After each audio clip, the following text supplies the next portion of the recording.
Marrakech, la Rouge. C'est après avoir traversé le dédale de sa Médina que l'on découvre ce quartier où s'ouvre chaque jour le marché de peaux de chèvre et de moutons.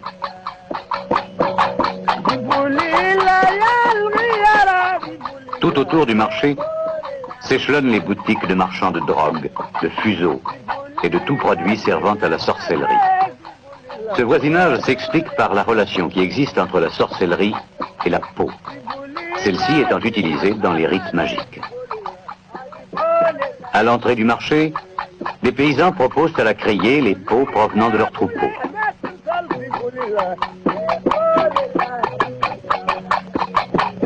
Mais c'est à l'intérieur que se déroule l'essentiel du commerce.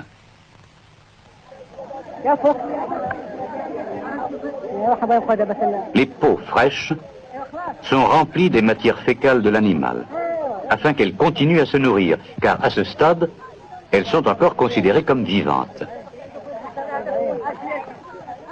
Puis, avant d'être vendues, elles sont exposées au soleil. Une fois sèches et durcies, privées de la force vitale, elles sont mortes. C'est à ce stade qu'elles intéressent le tanneur. Assis devant ce marchand de peaux, un tanneur fait son choix. L'achat donnera lieu à d'âpres marchandages entre acheteurs et vendeurs, avant que l'affaire ne soit conclue et le lot prêt à être emporté. C'est à l'est de la ville, au pied des remparts, que se situe le quartier des tanneurs. Une forte odeur de pourriture plane dans l'air. Ce quartier a un caractère d'isolement. Il n'est habité que par des tanneurs qui forment, au sein de toute la population de Marrakech, une société à part, souvent méprisée. Ce sont de grands consommateurs de kiff. Ce stupéfiant fait partie intégrante des rites d'initiation. Ainsi, l'apprenti reçoit pour unique salaire une portion de kiff que son patron lui distribue chaque soir. L'enfant, jusqu'à son âge adulte, vivra d'ailleurs sous la domination totale du maître.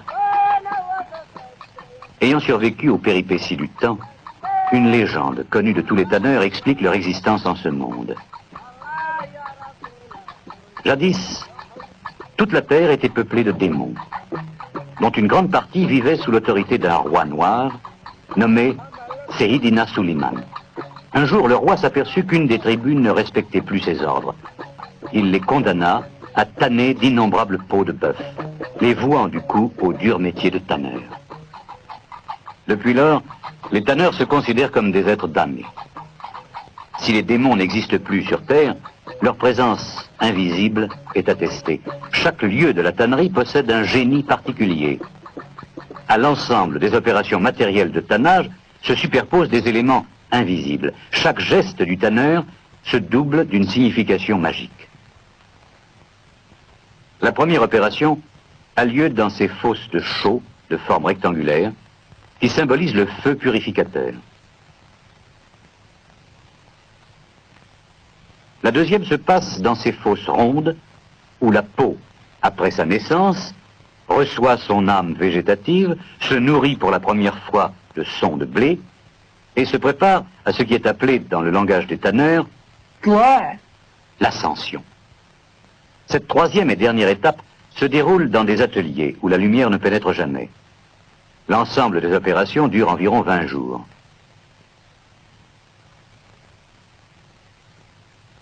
Aussitôt achetées, les peaux sont soumises à une opération importante qui se déroule dans des fosses de chaux vives. Le tanneur racle d'abord le fond de la fosse pour en enlever les scories des peaux qui ont déjà été travaillées.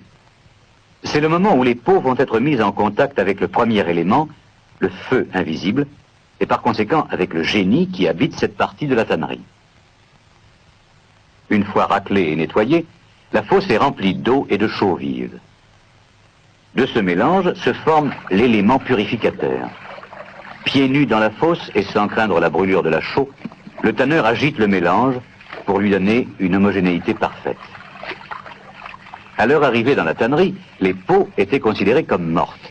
Une fois trempées dans ce bain de chaux, elles renaissent à une seconde vie.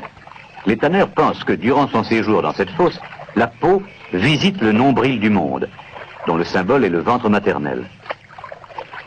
Tout en les couchant au fond de la fosse, le tanneur les compte. Dans ce feu purificateur, représenté par la chaux vive, les peaux vont se détendre. Leur séjour dans la chaux durera 5 jours. Afin d'écarter l'action maléfique de l'esprit de la fosse, le tanneur émet entre ses dents un sifflement caractéristique.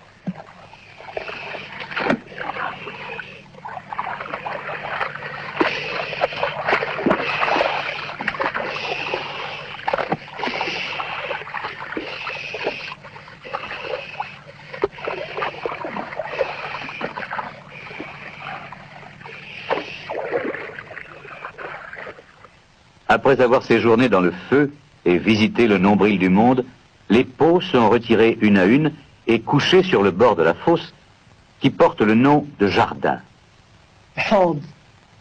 À présent, les peaux sont considérées comme ayant ressuscité. On dit alors qu'elles ont bu à la source de la vie. Ayant franchi le seuil qui les a conduites à une seconde vie, les peaux sont transportées vers un grand bassin où elles subiront l'épreuve de l'eau, destinée à les débarrasser de leur impureté. La première opération a pour but de couper les queues des peaux. Comme s'il s'agissait d'un être humain qui vient de naître et à qui l'on coupe le cordon ombilical, le tanneur tranche l'ombilic. Et, correspondant à la circoncision, les parties sexuelles de la peau sont de même coupées. Les peaux sont ensuite soumises à un foulage énergique qui a pour but de les assouplir.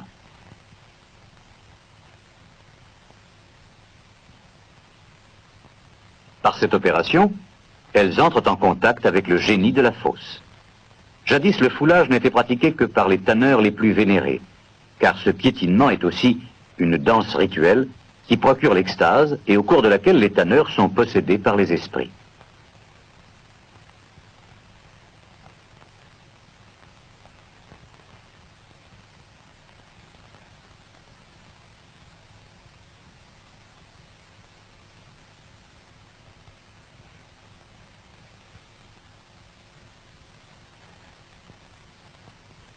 Le foulage continue, jusqu'à ce que les tanneurs épuisés entrent en transe.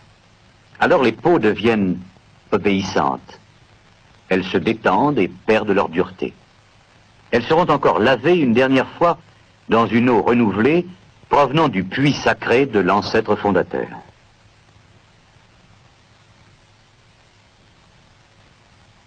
À l'aide d'un couteau, l'apprenti débarrasse les peaux de leur épaisseur.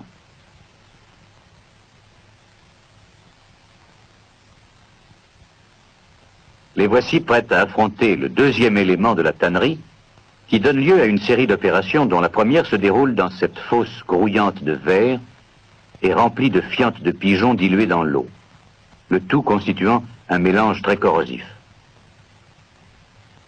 Les peaux sont immergées dans la fosse. C'est à ce stade qu'elles reçoivent leur âme végétative. Cette fosse est habitée par l'esprit le plus dangereux de la tannerie. Il se nomme Zac, c'est-à-dire fiente de pigeon.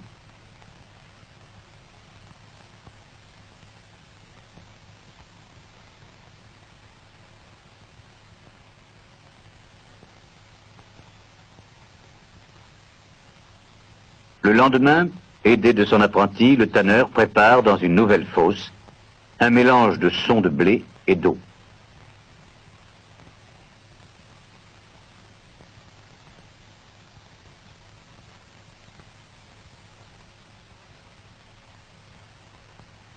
Le son dilué forme une pâte qui adhère à la surface externe de la peau et lui donne une certaine consistance.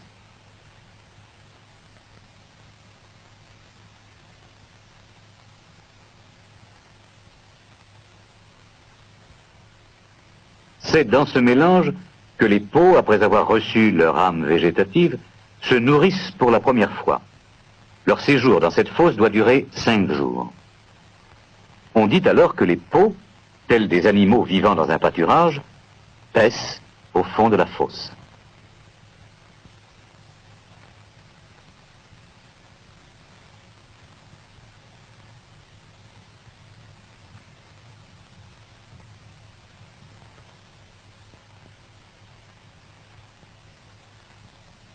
Tandis que les peaux séjournent dans la fosse de son, le tanneur chargé d'un couffin se dirige vers le moulin du quartier pour acheter le produit nécessaire à l'étape suivante.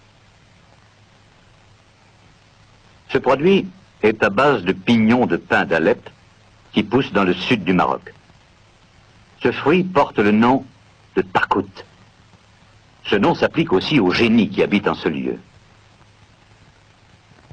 Cet endroit est réservé seulement à la vente de takout et aux assemblées des vieux patrons tanneurs.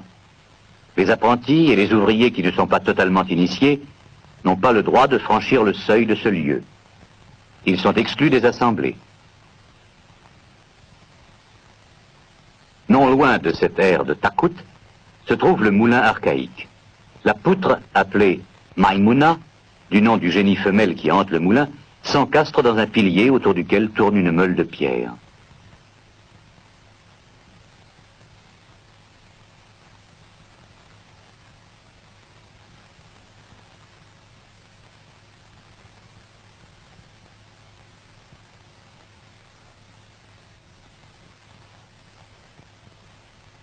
Un mulet éthique, aveuglé par des œillères, fait tourner la lourde meule qui broie le takout, donnant ainsi la poudre désirée par le tanneur.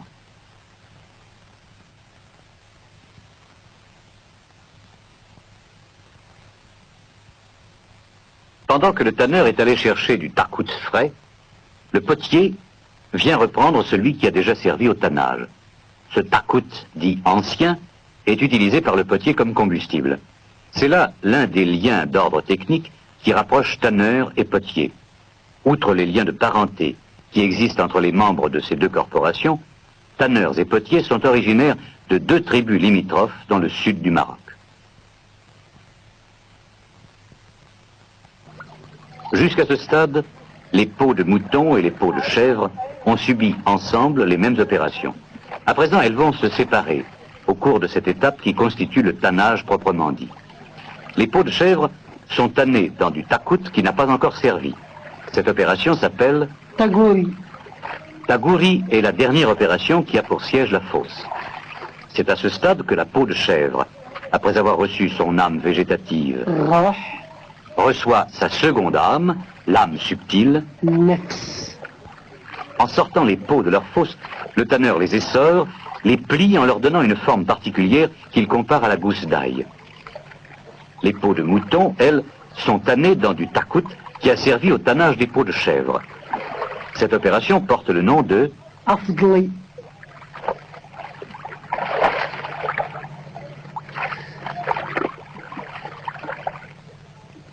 À présent, les peaux sont dotées de leurs principes vitaux. Tel un être humain, elles possèdent l'âme venant du père et l'âme venant de la mère. Vient enfin le moment où le tanneur peut s'adonner à une activité autre que celle des peaux. Celui-ci se lave à grande eau dans cette fontaine. Face à la Mecque, ce vieux patron fait ses ablutions pour la prière. Mais le bonheur du tanneur ne consiste pas seulement à prier. C'est surtout dans le kiff que réside son véritable paradis. Tous ses travaux ont pour but de pouvoir s'acheter cet aliment indispensable. Grâce au kiff, il oublie ses fatigues et les odeurs fétides de la tannerie deviennent supportables. À présent, les peaux sont traitées non pas au fond des fosses, mais sur leur bord. Cette étape constitue le passage qui les conduira au 3e élément de la tannerie. Ce passage est appelé le seuil de l'univers céleste.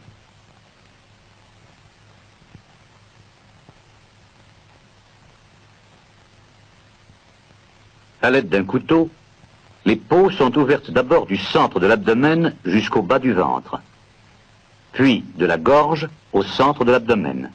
Dans la pensée du tanneur, ce geste constitue une opération par laquelle la peau voit pour la première fois le ciel. L'ouverture de la peau équivaut à la naissance à l'air libre d'un être humain.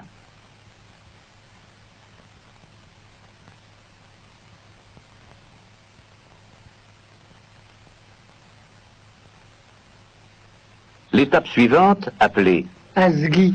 représente le passage durant lequel les peaux sont travaillées pour la première fois à l'air libre, tout en restant encore en contact avec l'eau. Il s'agit d'un rite d'initiation. Cette opération résume la symbolique de la tannerie, la terre, l'eau et le ciel. Vient enfin le stade de la teinture pour les peaux de chèvre. D'une corne évidée, le tanneur verse sur la face externe de la peau une solution de poudre de grenade diluée dans l'eau. Cette solution lui confère sa couleur jaune définitive.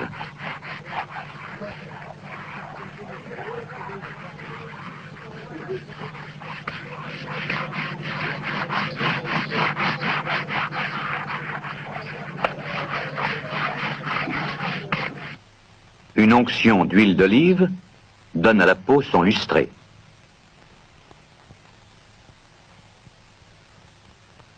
La peau de mouton, elle, ne sera pas teinte. Elle est seulement ointe d'un mélange d'huile et d'eau.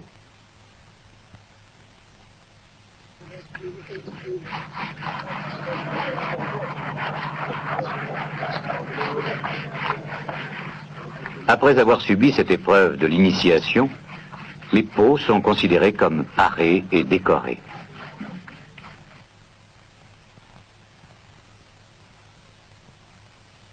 L'opération terminée, elles sont lancées sur les remparts pour y sécher.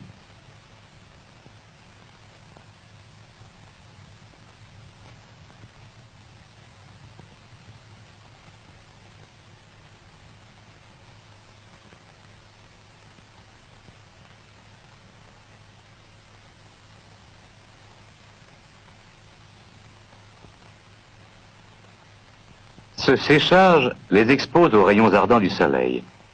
Pour la première fois, l'élément chaleur entre dans le travail de la peau.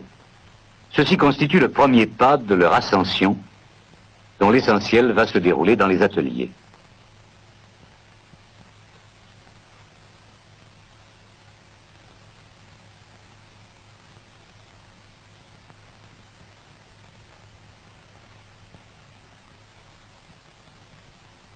C'est dans cet atelier que le troisième élément, dont se compose la tannerie, donne lieu à une suite d'opérations qui symbolise l'ascension des peaux vers le ciel.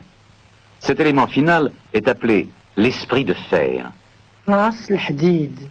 qui doit doter la peau d'une forme qu'elle gardera jusqu'à son arrivée chez le cordonnier.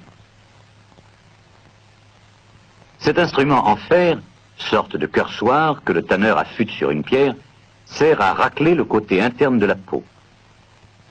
Alors que dans les fosses, les peaux sont surtout travaillées sur le côté poil, dans les ateliers, c'est le côté chair qui est traité. Ce cursage a pour but d'assouplir les peaux.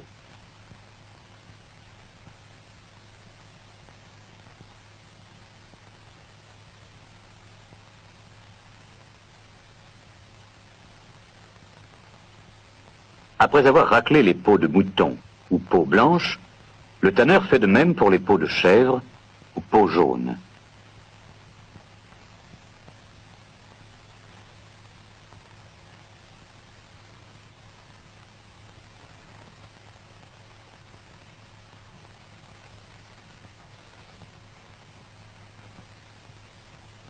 Les génies qui hantent les ateliers sont considérés comme étant moins dangereux que les génies des fosses. Ce sont des génies célestes qui vivent en parfaite harmonie avec le tanneur. Les peaux subissant cette dernière opération au couteau qui consiste à rogner leurs bords sont supposées avoir atteint le ciel, dotées, tel un être humain, de tous les principes vitaux et spirituels. Le travail fini, le tanneur allume une pipe de kif. Il aspire avec l'odorante bouffée de chanvre l'euphorie, sans laquelle il n'aurait pas le courage d'endurer sa vie de damné.